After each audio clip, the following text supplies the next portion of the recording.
Yo, what is up guys? It's our day 2 dito sa trip natin and papunta tayo ngayon sa Iloilo. Pero bago yun, magbe-breakfast muna tayo. Let's go! Breakfast. Una natin dito sa Mudge Cafe. Ayan, grabe sobrang init tong biyahe. Talagang may tanline agad ako dito sa may bracelet area ko. Grabe. Ice coffee kami pareho ni Idol. 80 pesos lang. So, dito yun guys sa Mudge Cafe. Yan. Tapos sa tapat nito, dito na kami magla-lunch siya netong slapas bachoy. Ito na yung iced caramel. Tikman natin. Isa daw ito sa mga old style traditional coffee dito sa Iloilo. Dito kami sa Netong Lapas Batchoy. Ano, kamusta? Sobrang authentic ba? Dito na tayo sa hotel. Pina-early check-in tayo. So time check guys, it's 1:27. So ngayon guys, mag-start na tayo mag-DIY tour dito. Unahin natin yung Molo Mansion. So we're here na guys sa the Molo Mansion. Lawak ng parking. Ito yung the Mansion, Molo Mansion.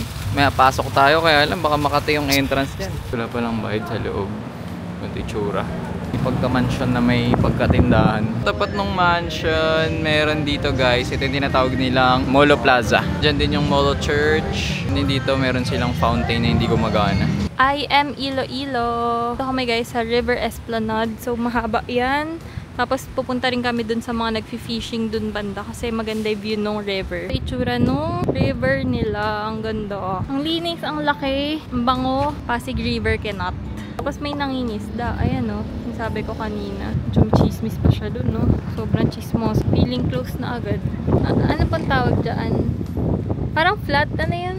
This one is yung sign na My Heart Beats at Iloilo City. For merienda guys, bago kami maglaro, ayan, dito kami sa Roberto's para mag-siopaw. Orderin namin yung Queen Siopaw nila. So ito guys, yung pagka-meatballs niya, lasang yung parang sa mga catering, sa buffet na Chinese restaurant. Lasa siya na parang yung, basta hindi ko masabi, unique. Dito sa Roberto's, siopaw. As a siopaw lover, ibang atake to guys. Dito yung katulad nung paboritong Colon House. Dito na tayo sa court, sa Tigers, badminton court. And maganda, parang bago lang yung court nila dito guys.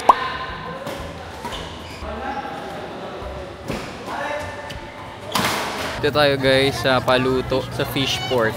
So kung makikita nyo dito sobrang daming tao. So bibili kayo dito sa palengke, then papaluto nyo dun sa mga lutuan dyan. Ito yung nabili namin, 220 pesos lang to. Oyster, tsaka squid. Recommended yan ng mga Tigers. Thank you mga idol. What's up guys, it's our day 2. And nandito tayo pa rin sa hotel guys, sa Goldberry Hotel. Papipiliin lang kayo nung anong breakfast ang gusto nyo. Hindi siya yung buffet katulad kahapon. Ito yung tsura sa loob. And ito yung motor namin guys pala. Nirentahan ko yan, RFI 175. First time ko nag 175cc. Malakas din naman yung brand na yan. Ngayon ko lang narinig RFI. So guys, dito tayo sa Contemporary Museum ng Iloilo. Usually kasi libre yung mga museum dito. So ba't naman din natin dadaanan ng libre naman, di ba? Mickey Mouse Money na pinag-aaralan natin ng elementary and high school sa AP. Dito tayo ngayon sa Prison of Iloilo. Ito na yata yung bagong ngayon, bagong museum nila. Kasi kanina nagbayad kami 50, dito libre lang. Next stop natin, Molo Soup. Nagaling na tayo ng Molo Mansion, hindi ko na na-video kasi sobrang init. Pero ayaw ni Idol kasi hindi highly rated yung mga shop doon. So dito kami dumayo sa Esing Molohan. Ito talaga yung specialty nila. Mataas yung rating. Guys, tara tikman natin. Molo wrapper nila. So parang nga siyang wrapper talaga. Dito tayo ngayon sa Jaro Cathedral. Isa rin to sa historical site dito sa Iloilo. Pero ang pinunta talaga namin dito ay sa tapat guys. Yan yung Aro Plaza. Yan yung bibingka na pupudripin natin. Recommended yun ni Idol Chini. So thank you and shoutout sa iyo Idol Chini. Try tayo nung famous bibingka dito sa Aro Plaza. 50 pesos. Ilang piraso yun? 10 na daw. Tingnan natin background cathedral. Para sa 5 piso na bibingka, pwede na. Goods.